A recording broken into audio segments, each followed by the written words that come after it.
Bonjour. Alors, Jean-Pierre Binet, je suis le président de la Société d'études diverses de Louviers et sa région, qui est ce qu'on appelait autrefois une société savante, en tout cas une société qui actuellement s'occupe essentiellement de promouvoir, de préserver le patrimoine local et puis aussi de faire connaître l'histoire locale. Et donc on est amené à faire des recherches et dans ce domaine on a étudié la rivière depuis une dizaine d'années en particulier puisqu'elle joue un rôle déterminant dans l'existence même de la ville. Thomas Guérin, je suis secrétaire adjoint de la Société d'études diverses et archéologue médiéviste également. Donc, on se trouve ici dans un endroit qu'on appelle un peu à tort le jardin de Bigard. Le vrai nom, ça serait plutôt de s'appeler le jardin de la Londe, puisque c'est le nom du bras de rivière qui traverse et dont on entend le bruit derrière nous. Et ce bras de rivière est un des deux bras qui traverse la ville et qui l'irrigue, alors peut-être depuis la période gallo-romaine, ce que mon collègue va vous préciser. Oui, au sujet de l'Eure, en fait, l'Eure c'est une rivière qui, dont le nom, un petit peu comme pour la Seine, en fait, est probablement hérité du dieu que les Celtes pensaient trouver dans le cours de la rivière. Donc pour la Seine, c'était la déesse Sequana. Pour l'Eure, c'est probablement le même schéma. Donc c'est un lieu qui est un lieu naturel qui est structurant et qui entraîne déjà peut-être probablement un culte dès des périodes très anciennes. On sait qu'à l'époque néolithique, il y a déjà une activité autour de l'Eure, puisque notamment lorsque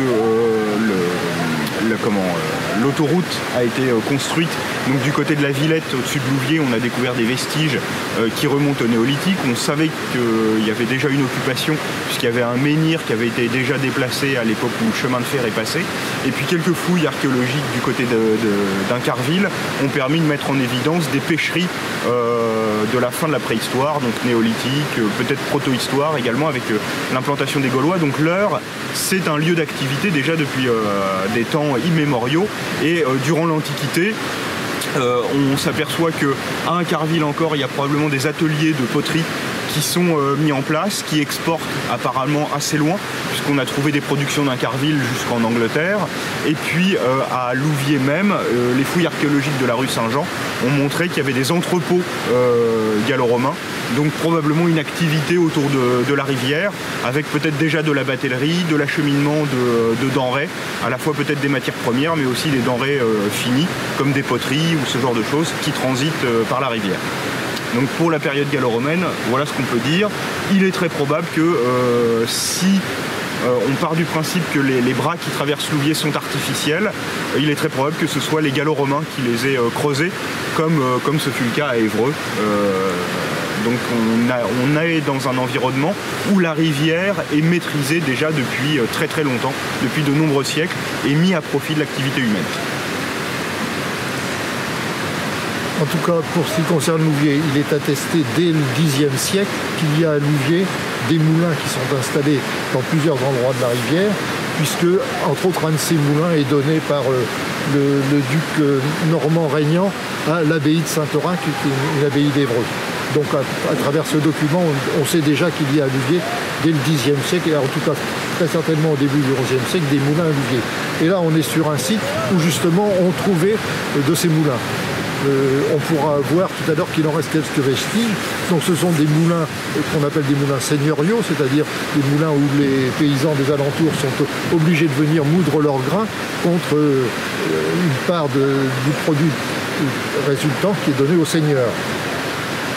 À la Révolution, ces moulins sont en général acquis par des notables lovériens qui ensuite les revendent pour être transformés et utilisés comme source d'énergie par l'industrie majeure de Louviers, qui est l'industrie drapière, et dont on va parler abondamment à chaque fois qu'on va suivre les bras de la rivière ici. L'industrie drapière lovérienne qui a besoin, comme toute l'industrie drapière, d'énergie.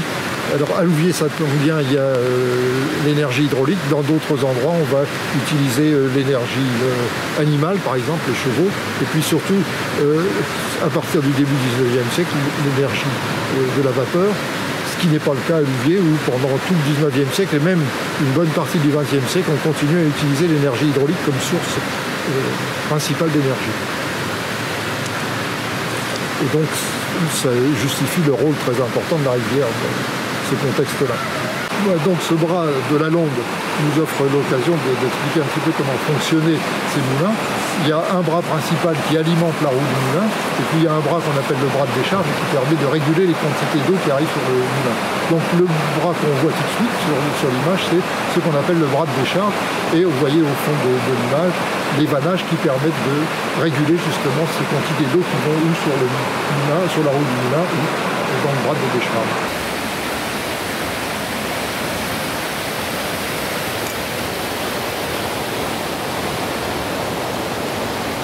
Ici, on est dans un endroit qui permet d'évoquer deux aspects de la ville auvergnenne. Un aspect très important de l'utilisation de la rivière, c'est la navigation. Et ici, on est sur un lieu qui s'appelle le quai de Bigard, qui s'appelait autrefois le quai de l'Archevêque. C'était le port de Louviers. C'était là que s'arrêtaient donc les barges, les bateaux, les barques qui déchargeaient des marchandises ou qui en chargeaient à Louviers. Et donc ce bras, c'est le bras navigable. On le retrouvera dans d'autres circonstances, dans d'autres moments. C'est le bras navigable de Louviers. Et puis on peut aussi évoquer un autre aspect, c'est les fortifications de Louviers. Et c'est ce que va faire mon collègue à propos de la guerre de 100 ans. Oui, parce que effectivement, si on est ici sur le port de Louviers, il faut savoir que c'est un port depuis très longtemps et que le quai de Bigard ou le quai de l'Archevêque donnait sur les fortifications. Et à cet endroit, c'est l'endroit qu'on appelle encore aujourd'hui la porte de l'eau. Donc en fait, c'était une ouverture dans les remparts et qui permettait de rentrer dans la ville en passant par un bac qui permettait de franchir les deux rives. Et c'est resté très longtemps comme ça, puisque jusqu'au 19e siècle, ouais. Il y avait un bac en 1810. Exactement, ouais. Et donc du coup, en fait, cette porte, qui était ni plus ni moins qu'une grande ouverture dans les remparts, était un secteur très animé de Louviers, et permettait donc justement aux bateaux qui remontaient ou qui descendaient l'heure de s'y arrêter, à la fois pour le commerce mais aussi pour la guerre, puisqu'on sait que lors du siège de Louviers en 1431, les machines de guerre qui sont employées contre la ville descendent par voie d'eau depuis Rouen, puisqu'elles sont mises sur des bateaux et elles descendent jusqu'ici. Et quelques semaines avant la reddition de Louviers, les Anglais décident même de faire venir un pont mobile pour le jeter à travers la rivière et pouvoir attaquer probablement ce côté-ci du rempart en passant par-dessus l'eau qui, pour le coup, était bien utile aux Lauvergnats puisque ça servait également à la défense.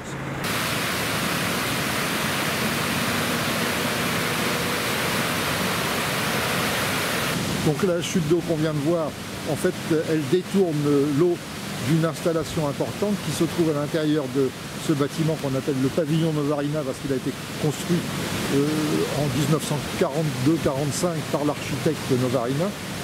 Et ce bâtiment contient un générateur et sous le bâtiment une énorme turbine qui permettait, lorsqu'il fonctionnait, de produire 2 millions de kWh par an. Depuis plusieurs années, hélas, cet équipement est arrêté.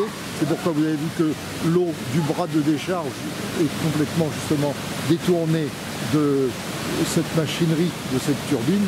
Donc c'est de l'énergie gaspillée, comme vous pouvez le voir. J'ajouterais qu'ici, on est sur ce qu'on appelle les bras extérieurs de la rivière. On a vu tout à l'heure les bras intérieurs de la ville. Et ici, on est sur les bras qui contournent la rivière et qu'on retrouvera plus tard. Donc ces différents bras de rivière, cette chute d'eau, permettent de vérifier ou de constater que l'Eure, ça n'est pas une petite rivière, surtout à l'approche de sa confluence avec la Seine. Ici à Louviers, on a un débit moyen de 20 mètres cubes seconde au cours de l'année.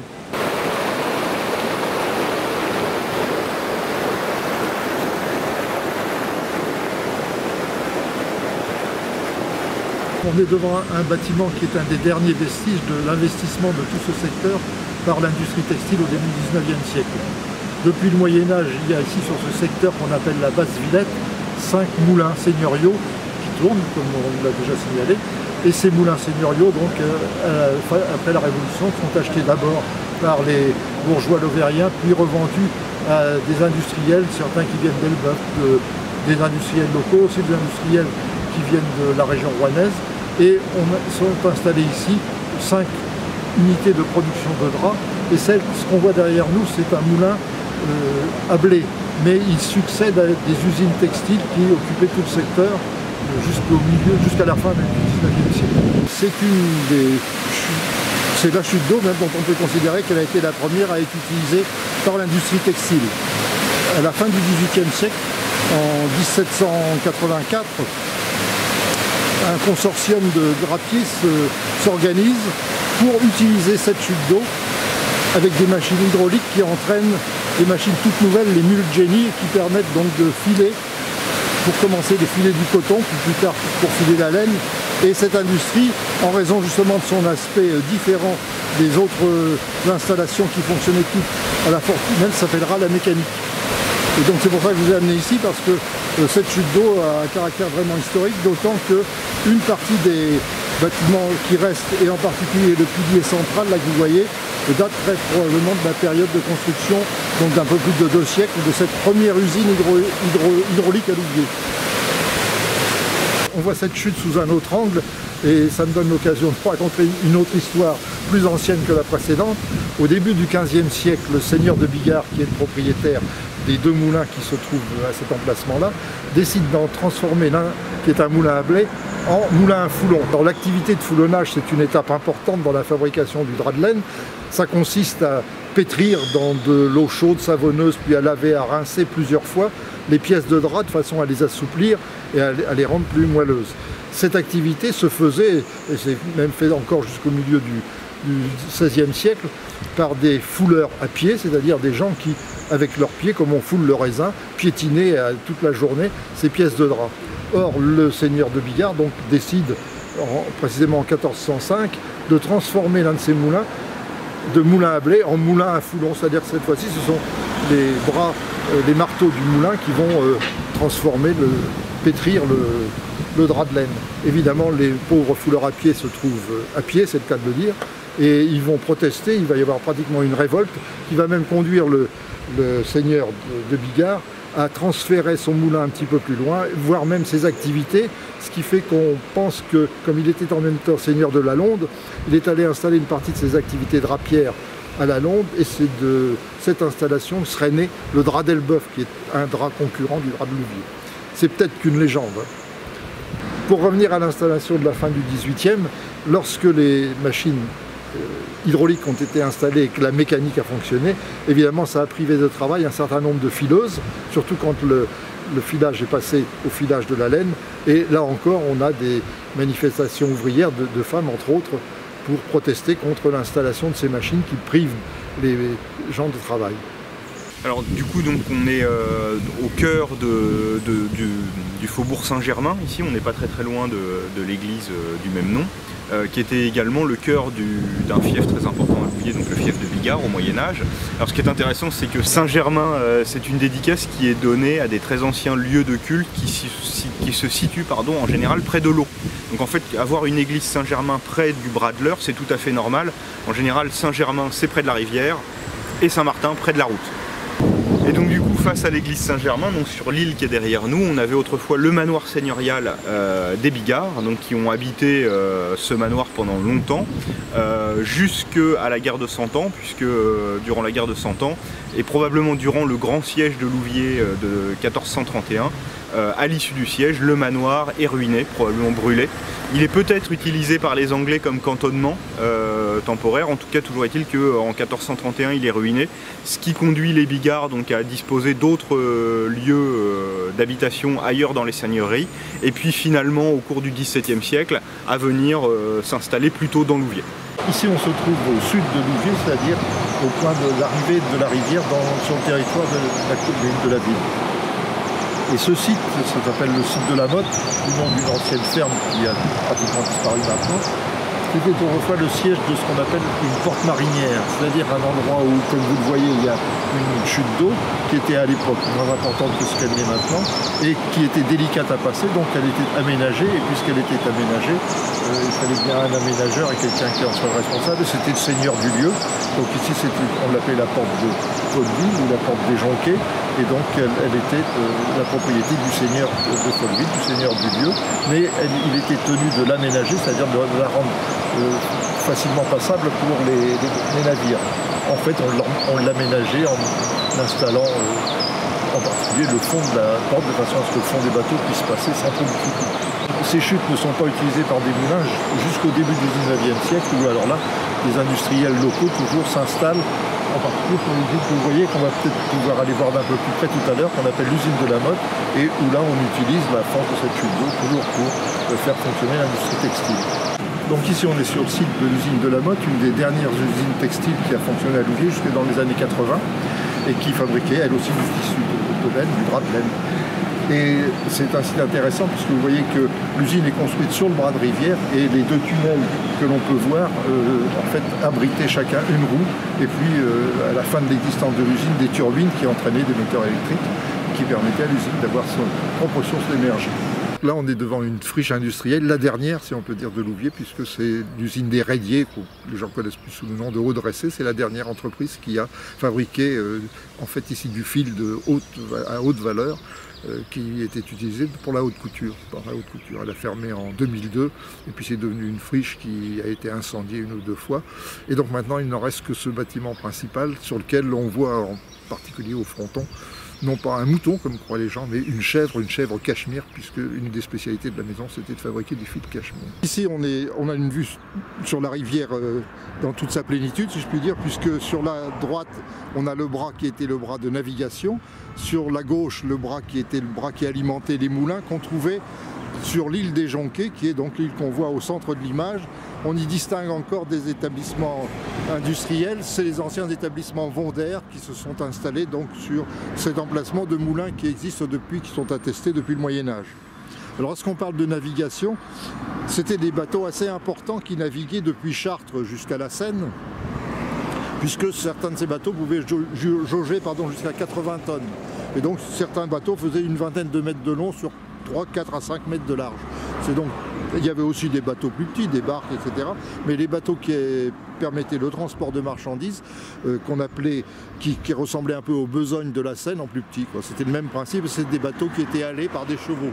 Les bateaux qui naviguaient, là, donc des bateaux d'une certaine importance, s'appelaient des cabotières. On en a encore quelques exemplaires, tout au moins des reproductions, en particulier au musée de Dreux. Ici, on est devant un des exemples de ces 21 bras de la rivière qui alimentent la ville et qui sans doute justifie aussi son importance. C'est le bras dit de Saint-Orin, qu'on retrouvera peut-être tout à l'heure avec un des plus anciens sites de moulins de Louviers. Donc ce petit bras de Saint-Orin, là, donc, qui part du bras principal et qui va le retrouver un petit peu plus bas dans la ville. Ici, on est à un endroit assez important, puisque au début du 19e siècle, en 1806 plus précisément, on creuse un canal qui détourne complètement la circulation des bateaux du centre de la ville. Le bras qui va vers la gauche, c'est donc celui qui alimentait la ville et qui servait à la navigation autrefois. Et puis celui qu'on voit filer tout droit, c'est donc le canal de 1100 mètres de long qui a été creusé au début du 19e siècle. Ce canal qui évite complètement la ville et qui reporte donc la circulation à l'extérieur de Louviers. Il fallait donc, puisqu'il n'y avait plus de port dans Louviers, en installer à nouveau. Et ce port, il était installé, comme on l'a aperçu tout à l'heure, au contraire à l'entrée sud de la ville, alors qu'autrefois le port était en fait pratiquement dans la ville. Ici on est sur le site du moulin peut-être le plus ancien de Louviers, en tout cas, qui est attesté dès la fin du Xe siècle, puisqu'il figure dans une charte à laquelle le duc de Normandie, Richard Ier, donne ce moulin aux moines de l'abbaye de Saint-Orin. Donc ce moulin porte ce nom de moulin de Saint-Orin ou moulin de la Fontaine. Là on ne voit plus de moulin, mais on voit encore les vannages. Et même on peut distinguer sur le mur en briques d'une construction qui est plus récente, bien entendu, que le moulin originel. On peut voir encore la trace du bâtiment qui abritait la roue de ce moulin.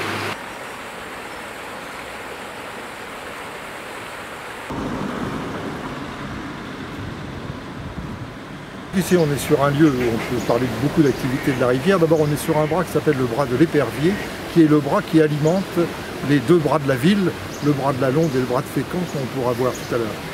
Et on y trouve donc différentes activités. D'abord, on est sur un pont qui s'appelle le pont des 4 moulins, donc il n'y a pas besoin d'en dire plus. Et puis, on voit au fond de l'image un bâtiment qui surplombe une partie de la rivière. C'est le bâtiment où se trouvaient les mécanismes d'un moulin très important qui s'appelle le moulin Loison, qui se trouve donc sur ce bras de l'Épervier. Et puis on voit aussi deux autres sources d'activité. La halle qu'on voit, on appelle ça la halle de la poissonnerie, donc ça permet d'évoquer une autre activité très importante dans la rivière, c'était la pêcherie. Donc il y avait un peu partout sur le cours de la rivière des pêcheries pour y pêcher des poissons qu'on trouve classiquement dans une rivière. Et puis enfin le quai qu'on aperçoit s'appelait le quai des Lavandières. Ça permet d'évoquer aussi une autre activité importante, ce travail des lavandières qui se faisait un peu partout sur la rivière, en particulier sur ce secteur ici. Jusqu'au début du XXe siècle, hein, oui. On édifie encore en 1810 dans un autre quartier de Louviers un lavoir. Hein, oui, oui, oui. Les lavoirs, je pense que jusque 1950-1960, on utilise encore les lavoirs. On est toujours sur le pont des Quatre Moulins, mais cette fois-ci on voit la rivière vers l'aval. Et donc on y voit le bras de l'Épervier qui se divise à gauche en bras de la Londe et à droite en bras de Fécamp.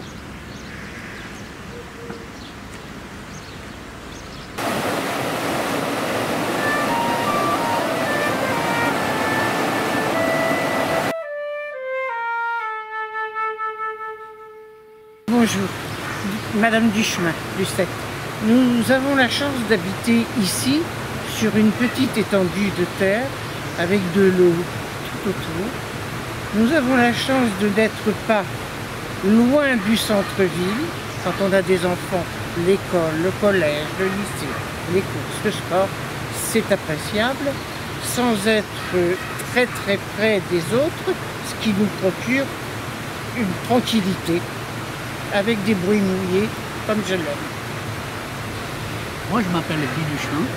Cette maison, j'ai pu l'avoir depuis des années, grâce en fait, c'est grâce, mais parce que j'étais animateur de sécurité dans l'entreprise, qui s'appelait Bondet.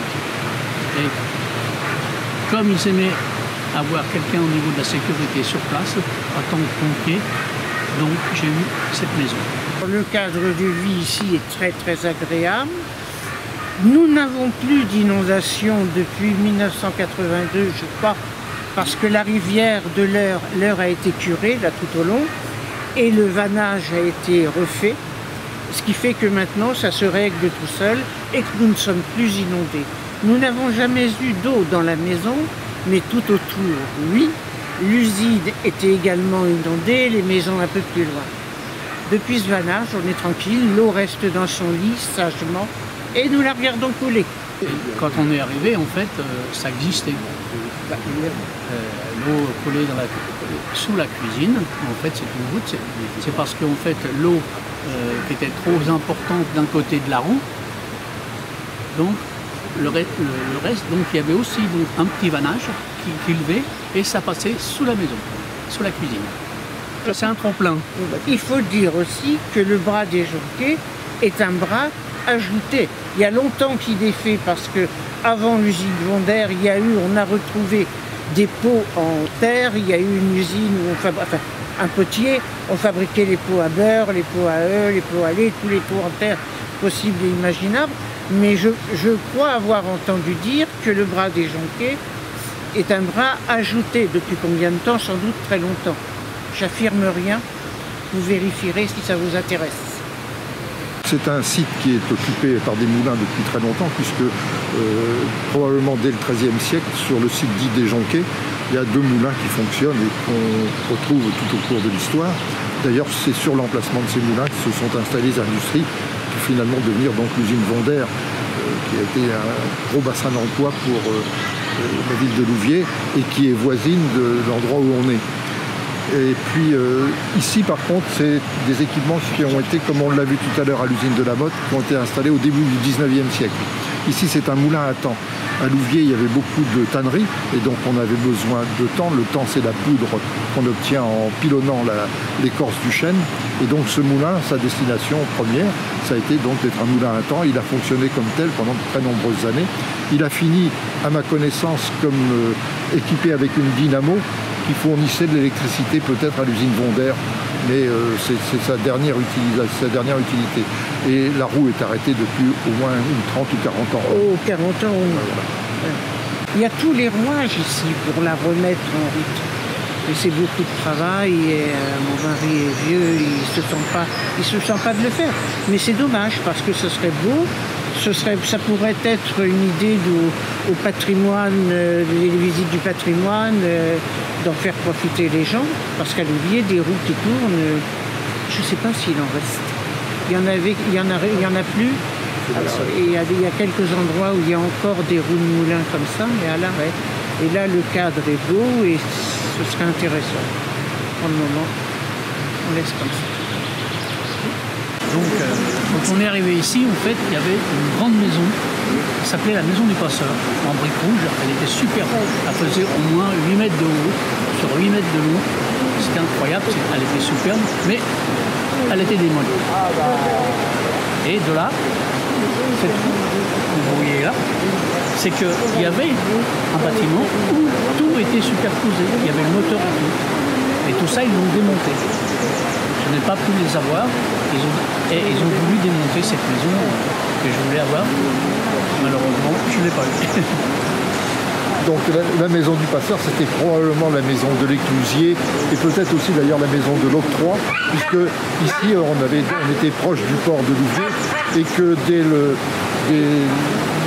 début du 19e siècle, on s'est aperçu que la porte marinière était difficile à franchir pour les bateaux. Et donc on a construit une écluse dont je n'ai pas trouvé, je ne sais pas exactement à quel endroit elle était, mais il est attesté qu'il y avait une écluse. Et s'il y avait une écluse, il y avait un éclusier, donc un passeur, qui assurait donc le fonctionnement de cette écluse. Et je dis, comme vous dites, c'est une grande maison en briques, ça pouvait être aussi peut-être le siège de l'octroi. Alors nous sommes là devant, en fait, un ouvrage qui a été fait en 2002, ce qui a permis de ne plus avoir d'inondation dans les cités et moins, puisque l'eau sortait à partir de Pinterville et ça allait dans les champs, on était inondés. Depuis 2002, ils ont fait un déversoir naturel, depuis on n'est plus inondé. Ce qui permet aux gens de venir en canoë, il y a une passe à poissons et il y a la passe pour les canoës. Le décor est très très beau.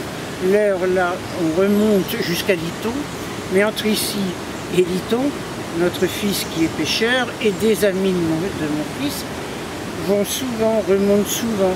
Et le cadre est tellement beau que même si on ne pêche pas de poissons, on revient heureux d'avoir vu la Normandie et la beauté qu'il peut y avoir ici. Il y en a beaucoup. Il y a des brochets, des perches, des carpes. Mais le fiston les relâche à chaque fois. Oui. Des gros brochets comme ça, j'exagère pas, j'ai la photo. L'eau, là, elle n'est pas tout à fait bien claire, mais dans un mois, on voit le fond. Elle est très claire. Quand il pleut moins, quand les pluies de l'hiver sont achevées, on est jusqu'à l'automne à peu près à avoir une eau très claire. Très claire. À la même époque, tous les ans, elle est claire. Tous les ans en été, nos petits-enfants pêchent et on voit les poissons. Donc là, on voit le bras d'alimentation de la roue qu'on a vu tout à l'heure, qui est donc prélevé sur le bras principal, le bras de navigation, celui qu'on a vu au début du reportage. Et on ne peut pas le voir sur cette image, mais un petit peu plus loin, on ira voir la vanne tout à l'heure. Il y a une deuxième partie de l'eau qui est dirigée sur ce qu'on appelle le bras de décharge et qui permet donc de réguler la quantité d'eau qui arrive sur la roue du moulin. On aperçoit le vannage du canal de décharge, donc qui permet de réguler les quantités d'eau qui arrivent sur la roue du moulin et donc d'éviter qu'il y en ait trop en particulier. L'existence du canal d'alimentation de la roue, du canal de décharge et du canal de fuite fait qu'en fait on se trouve évidemment sur une île.